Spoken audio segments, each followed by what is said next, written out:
One morning at the Foxworth residence, Jenny woke up bright and early. She noticed Oliver waking up with a big yawn just as well. "Good morning, Oliver," said Jenny with a smile. "You ready for another fun day?"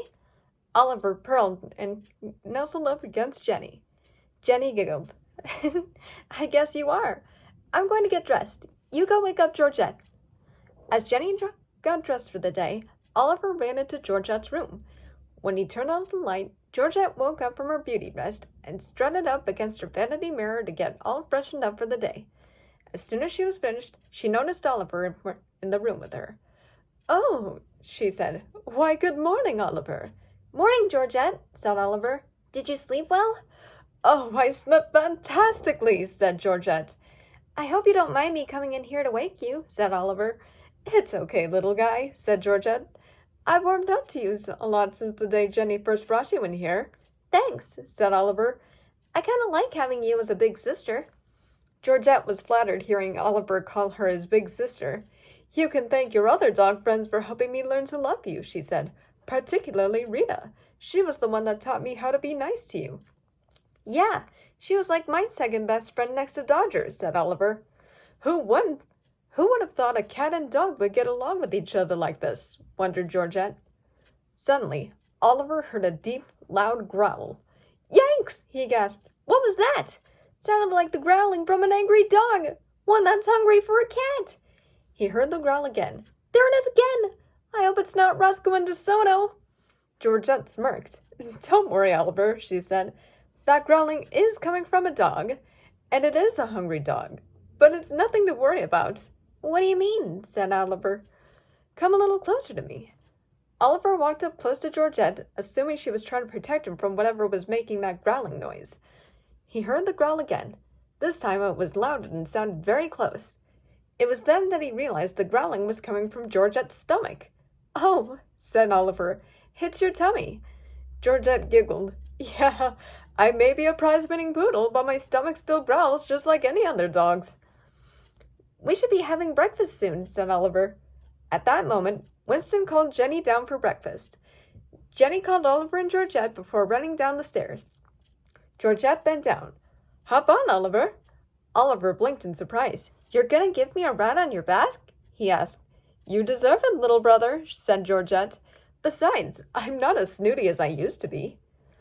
Oliver happily hopped onto Georgette's back, and Georgette gave him a ride down to the kitchen where Jenny had just prepared their dishes for them. When Jenny saw Oliver and Georgette arrive, she noticed Oliver riding on Georgette's back. "Wow," she said. "I never thought I'd see you two that. I'm glad to see you both getting along with each other so well." Jenny placed their dishes on the floor. As they ate, she went to the table and ate her breakfast. After Jenny finished their breakfast, Winston told her that it was time for her to practice for her ballet recital. She went to the living room and started practicing. Oliver and Georgette followed her into the room and watched her. "Jenny sure is a talented dancer," said Oliver. "True," said Georgette. "Though it might be easier for her if she had a partner to dance with." "I sure would have fun dancing with Jenny," said Oliver. "Too bad you're much smaller than her," said Georgette.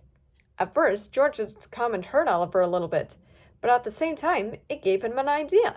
"Hold on," he said. "I got an idea. Come with me, Georgette." Oliver went to a nearby coat closet, to which Georgette followed him. "What are you planning, Oliver?" asked Georgette curiously. Oliver explained, "You said Jenny could dance better with a dance partner, and I may be too small to dance with her, but with your help, I could be just the right size. If I got on top of you and put on this coat, we'll be a perfect dance partner for Jenny." At first, Georgette thought Oliver was out of his mind, but then she thought about how it would make both Oliver and Jenny happy.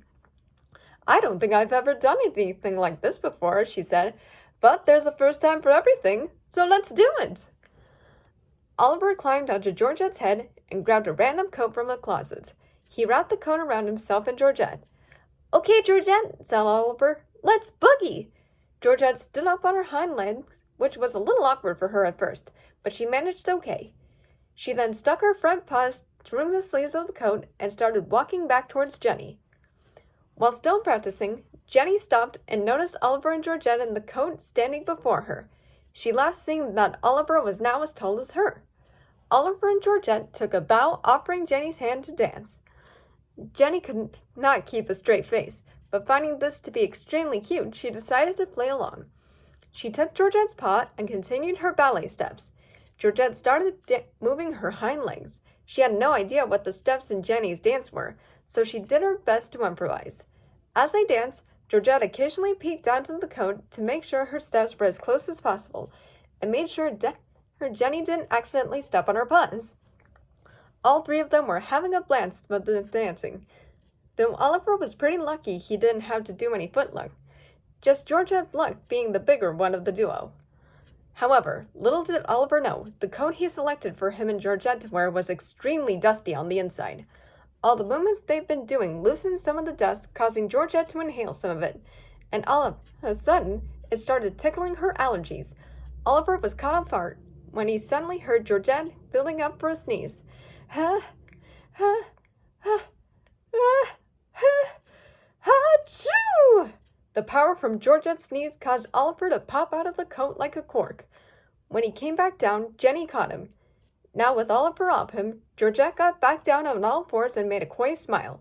Jenny erupted with laughter. "That sure was fun," said Jenny. "Thank you guys for helping me practice for my ballet recital. I think I'll do great now." "Thanks for agreeing to help me with that, Georgette," said Oliver. "Any time, Oliver," said Georgette. "But next time, make sure we wear a clean coat before we do that." She then winked at him. The end.